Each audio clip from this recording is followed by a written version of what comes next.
হরে কৃষ্ণ। যারা আশ্বিন মাসের পূর্ণিমা তিথি থেকে দামোদর ব্রত বা কার্তিক ব্রত শুরু করেছিলেন তাদের ব্রত সমাপ্ত হচ্ছে আজকে, অর্থাৎ 5ই নভেম্বর। তো আমাদের প্রত্যেকটা ব্রতের ক্ষেত্রে কিন্তু একটি নির্দিষ্ট সময়ের মধ্যে পালন করতে হয়, তাই এই দামোদর ব্রতও কিন্তু পালন করতে হবে। তো এই দামোদর ব্রতের পালন করতে হবে কিন্তু অবশ্যই সূর্য অস্তের পর বা চন্দ্রোদয়ের আগে।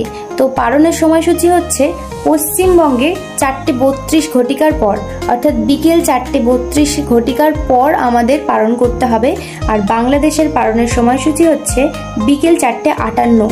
এই বিকেল 4:58 পর কিন্তু অবশ্যই পালন করে নিতে হবে। এবার বলি কিভাবে পালন করবেন। যারা কঠোরভাবে মেনেছেন তারা যে যে খাবারগুলো নিষিদ্ধ ছিল সেই খাবারগুলি খাবেন, এবং যারা নিরামিষ আহার করেছেন এই 1 মাস ধরে তারা অবশ্যই যে খাবারগুলি অর্থাৎ শিম, বরবটি, লাউ এগুলো বারণ ছিল, এই সবজিগুলো দিয়ে আপনারা আহার করতে পারেন। এই ব্রতের শেষ দিন কিন্তু অবশ্যই প্রাতঃ স্নান, গঙ্গা স্নান, পারলে গঙ্গা স্নান করবেন।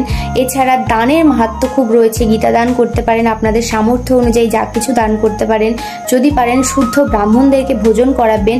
এছাড়াও শাস্ত্র গ্রন্থাদি অবশ্যই কিন্তু এদিন পাঠ করবেন আর ভগবানকে সেবা প্রদান করবেন। আর এই কার্তিক ব্রত নিয়ে যদি আপনাদের মনে আর কোনো প্রশ্ন থেকে থাকে আমাকে কমেন্ট করে জানাবেন, আমি রিপ্লাই করে দেবো। হরে কৃষ্ণ, হরি বল।